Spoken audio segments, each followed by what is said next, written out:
Hello बच्चों, 10th class के विज्ञान का एक वीडियो क्रम चल रहा था जिसमें अभी बीच में ब्रेक हो गया था, लेकिन अब मैं पूरा वीडियो डालूंगा। जो भी बच्ची हैं पूरे विज्ञान को कवर कराएंगे। तो उसी क्रम में ये अगला वीडियो है। भौतिक विज्ञान का पहला चैप्टर था प्रकाश का परावर्तन तथा अपवर्तन, जिसमें हम सबसे पहले परावर्तन को कवर कर रहे थे। आप इस वीडियो को देखने से पहले उन तीनों वीडियो को जरूर देखें, आपको भली बात समझ में आएगा।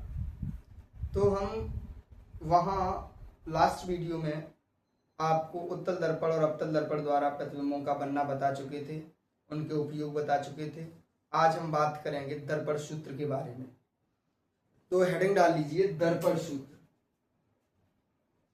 दर्पण सूत्र पहले इसका निगमन भी आता था, लेकिन अब परीक्षा में निगमन नहीं पूछा जाता है, सिर्फ दर्पण सूत्र पे सवाल आते हैं। और एक सवाल जरूर आता है इससे, परावर्तन से अपवर्तन से एक सवाल, लेंस या दर्पण से किसी न किसी रूप में सवाल आता है 4 नंबर का। ठीक है, तो ये महत्वपूर्ण है हमारे लिए बहुत। दर्पण सूत्र हम लिखेंगे, पहले एक आरेख खींच लेते हैं जिससे कि आपको सारे विजन क्लियर हो जाए। हालांकि उन 3 वीडियो को आप जब देखोगे तो आपको समझ आएगा। यदि हम बाहर से पॉलिश कर देते हैं, दबे हुए सिरे से परावर्तन होता है, तो इसे हम अवतल दर्पण कहते हैं, अवतल दर्पण कहते हैं। और ये रेखा ये मुख्य अक्ष कहलाती है, ये वक्रता केंद्र है। वक्रता केंद्र की आधी दूरी पर फोकस दूरी होती है। ठीक है, ये मैं बता चुका था। इसके सामने ही कहीं कहीं वस्तु रखी जाती है। ठीक है, और उस वस्तु का प्रतिबिंब मैंने 3 किरणें बताई थी। जैसे यहाँ वक्रता केंद्र पर रखी है, तो इस तरीके से उसका प्रतिबिंब आकार वहां पहुंच जाता है। ये सारी चीजें हम बता चुके थे। तो अब हम दर्पण सूत्र के बारे में बात करते हैं। दर्पण सूत्र क्या है? 1/f बराबर 1/u प्लस 1/v। अभी आपको ये सिंबल समझ आ रहे होंगे, हो सकता है आ रहे हो सकता है नहीं भी आ रहे हो। एक एक सिंबल के बारे में हम लोग डिटेल में चर्चा करेंगे। सबसे पहले आता है आपका F, जहां F है किसी दर्पण की फोकस दूरी। दर्पण के ध्रुव से फोकस तक की दूरी को फोकस दूरी कहते हैं, और ये है बेटा इसकी फोकस दूरी। तो F होती है दर्पण की फोकस दूरी। क्लियर? उसके बाद जैसे ये रखी हुई है वस्तु, ऑब्जेक्ट रखा हुआ है, ये वस्तु रखी हुई, दर्पण से वस्तु तक की दूरी को वस्तु की दूरी कहेंगे या बिंब की दूरी कहेंगे। बिंब या वस्तु एक ही बात है। कभी कभी पेपर में बिंब लिख के आ जाता, बच्चे कंफ्यूज हो जाते हैं, ये तो सर ने पढ़ाया नहीं, ये बिंब ये क्या होता है। तो वस्तु की दूरी या बिंब की दूरी एक ही बात है। तो वस्तु की दूरी को हम लोग बेटा u से प्रदर्शित करते हैं। u कहते हैं वस्तु की दूरी, या कोष्ठक में लिख देते हैं हम बिंब की दूरी। क्लियर? अब यदि वस्तु रखी है सामने, तो उसका प्रतिबिंब भी कहीं न कहीं बना होगा। तो प्रतिबिंब की दूरी दर्पण से ही हम नापेंगे इधर की ओर। तो प्रतिबिंब की दूरी को हम लोग v से प्रदर्शित करते हैं। v बराबर होती है प्रतिबिंब की दूरी। ठीक है, तो ये लेंस दर्पण सूत्र था बेटा। दर्पण सूत्र क्या होता है? 1/f बराबर 1/u प्लस 1/v। ठीक है, जहां f किसी भी दर्पण की फोकस दूरी है, u वस्तु की दूरी है, और v प्रतिबिंब की दूरी है। अब ये तो हम जान गए। अब हम पढ़ेंगे इसके आगे नेक्स्ट चिन्ह परिपाटी के बारे में। जब भी हम प्रश्न लगाएंगे, सवाल करेंगे, तो हमें चिन्ह परिपाटी का आना बहुत जरूरी है। तो एक बार इसका स्क्रीनशॉट ले लेते हैं, या इसको नोट करने के लिए आप आराम से नोट कर सकें, उसके बाद आगे बढ़ते हैं। ठीक है, अगली हेडिंग डालिए चिन्ह परिपाटी। हालांकि जिसे बच्चे कठिन समझने में कठिनाई महसूस करते हैं, लेकिन हम बिल्कुल सरल तरीके से बताएंगे, जिसमें ज्यादा लिखाएंगे नहीं, क्योंकि इसका उपयोग सिर्फ और सिर्फ इसलिए होता है कि हम लोग सवाल करते समय चिन्हों को पहचान सकें कि किसके साथ कौन सा चिन्ह लेंगे। बस उससे ज्यादा ये प्रश्न नहीं पूछा जाता है पेपर में, बस इतना ही पूछा जाता है, सवालों में इसका उपयोग होता है। ठीक है, तो समझते हैं। हेडिंग डालो चिन्ह परिपाटी। चिन्ह परिपाटी। अब आपको पता है भली भांति कि ये दर्पण कौन सा है। ये दर्पण के उभरे हुए सिरे पर पॉलिश है और दबे हुए सिरे से परावर्तन होता है, तो वो आपको पता है अवतल दर्पण होता है। ठीक है, अब हम लोग चिन्ह किस तरीके से लेंगे, आपको पता है F फोकस दूरी है, U वस्तु की दूरी है, V प्रतिबिंब की दूरी है, लेकिन सवाल में जब मुझे दिया जाएगा तो कैसे पहचानेंगे किसके साथ कौन सा चिन्ह लें, ये समझे। तो बेटा इसके लिए सबसे सरल मेथड है कि एक हम ऐसे चतुर्थांश खींचते हैं, ऐसे चतुर्थांश खींच लिया, ये मान लो उसका ओरिजिन है, O है बिंदु। ठीक है, अब यहीं से हम दूरियां नापेंगे, सब यहां से इधर की ओर नापेंगे और यहां से इधर की ओर। तो मान लो अगर वस्तु रखी है यहां, तो दूरी किधर, इससे इधर नापेंगे। यहां से इधर नापी गई दूरियां माइनस से लिखते हैं और यहां से इधर नापी गई दूरियां प्लस से लिखते हैं। इस बिंदु से ऊपर की ओर नापी गई दूरियां प्लस से और इस बिंदु से नीचे की ओर नापी गई दूरियां माइनस से। इस चीज का याद रखेंगे बस। इसके अलावा हमें चिन्ह परिपाटी में कोई दिक्कत नहीं होगी, इसे एक बार समझ लेंगे, फिर कभी कोई समस्या नहीं आएगी। सिर्फ चतुर्थांश खींचेंगे और निकाल लेंगे 2 मिनट में। ठीक है, तो भैया प्रतिबिंब कहाँ, वस्तु कहाँ रखी हुई है, ये रखी हुई है।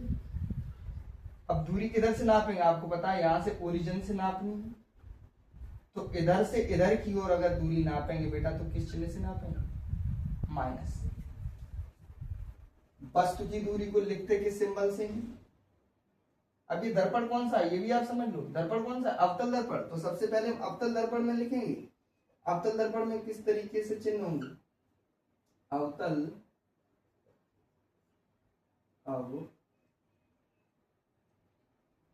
दर्पण। अवतल दर्पण में चिन्ह किस तरीके से होंगे, तो ओरिजिन से इस तरफ की ओर, ओ से इस तरफ जो भी दूरियां नापी जाएंगी उनको किस चिन्ह से लेंगे, माइनस। तो ये लिखी है वस्तु, ये क्या रखी है, वस्तु। तो वस्तु की दूरी को हम किस बिंदु से लिखते हैं, U से। तो U बराबर वस्तु की दूरी होगी, अभी मैंने बताया है, उसको पढ़ते चलेंगे बेटा। U बराबर वस्तु की दूरी और इस तरफ नापी जाएगी तो किस चिन्ह से नापेंगे, माइनस चिन्ह से। अगला है फोकस दूरी। तुम्हें पता है फोकस दूरी किधर होती है, इधर, और इससे इधर नापी की दूरी किस चिन्ह से लेंगे, फिर से माइनस से। तो F बराबर बेटा हो जाएगा माइनस। अवतल दर्पण की फोकस दूरी भी माइनस चिन्ह से लेंगे और वस्तु की दूरी भी माइनस चिन्ह से ही लेंगे। अगली चीज है बेटा UV, यानी कि प्रतिबिंब की दूरी। अवतल दर्पण में प्रतिबिंबों का बनना मैंने पढ़ाया, पूरा एकदम डेडिकेटेड अच्छे से वीडियो बनाया, आप उसको देखेंगे तो आप उसमें पाएंगे कि जितने भी, सिर्फ एक कंडीशन होती है जिसमें प्रतिबिंब दर्पण के पीछे इस तरफ बनता है, आभासी सीधा और बड़ा बनता है, बाकी के सारे प्रतिबिंब इधर बनते हैं। तो जितने भी प्रतिबिंब इधर बनेंगे उनके लिए चिन्ह हम माइनस लेंगे, और एक कंडीशन में जब प्रतिबिंब इधर बनेगा तो हम उसके लिए प्लस लेंगे। क्लियर। तो U कैसे लेंगे, V कैसे तरीके से लेंगे, यदि प्रतिबिंब दर्पण के सामने वास्तविक बनता है तब माइनस चिन्ह लेते हैं। यदि प्रतिबिंब दर्पण के पीछे बनता है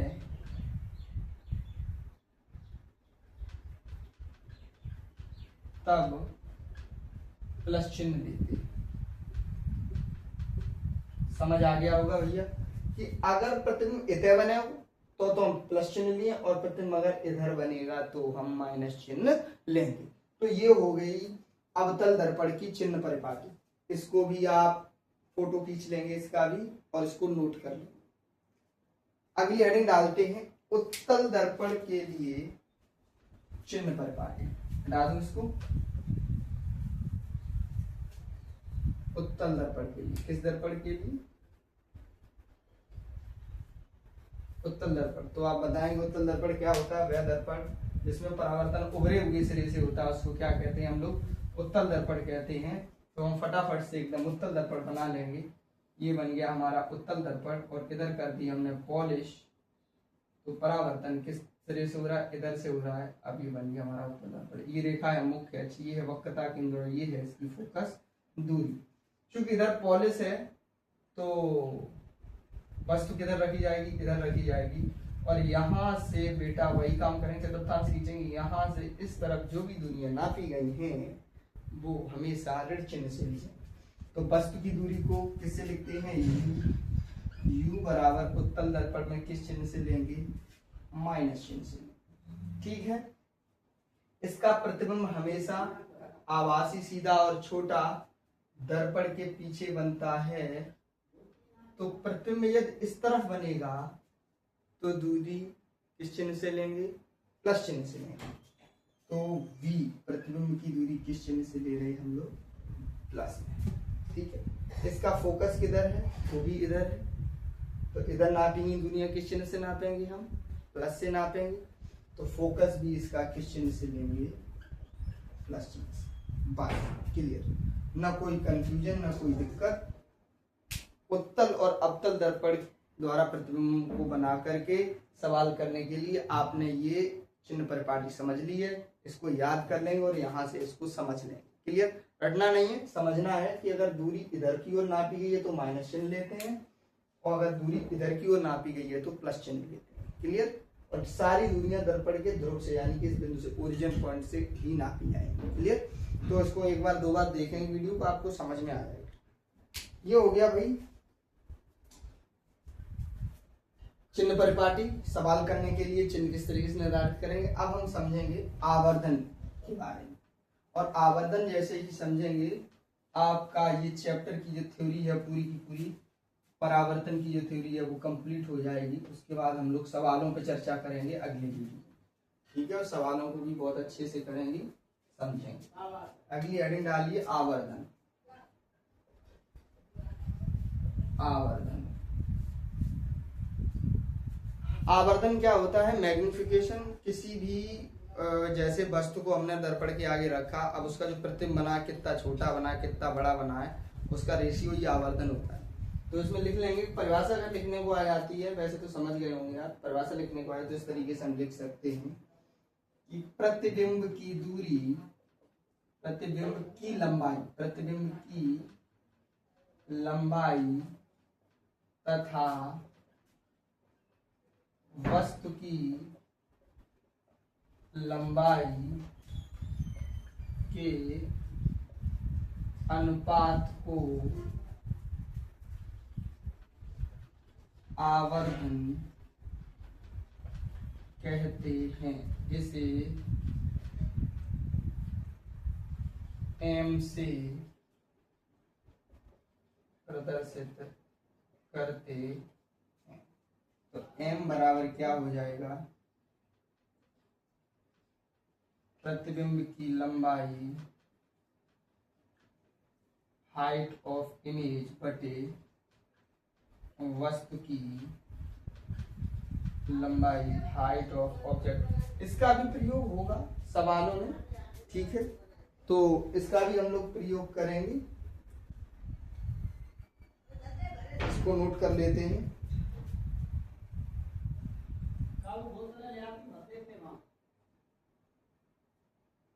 आवर्धन मैग्निफिकेशन बराबर क्या हो जाता है? हाइट ऑफ इमेज बटे हाइट ऑफ ऑब्जेक्ट। या इसके बराबर में एक और फॉर्मूला होता है -b बटे u, यानी कि वस्तु की प्रतिबिंब की दूरी बटे वस्तु की दूरी, ये भी आवर्धन ही कहलाता है। क्लियर? तो इसको आप नोट कर लें, लिख लें। ये चैप्टर में जो परावर्तन वाला सेक्शन था वो पूरा खत्म हो गया। अब हम अगली इस वीडियो में इन सब के सवाल कराएंगे और ये पार्ट आपका कंप्लीट हो जाएगा। ठीक है? Thank you.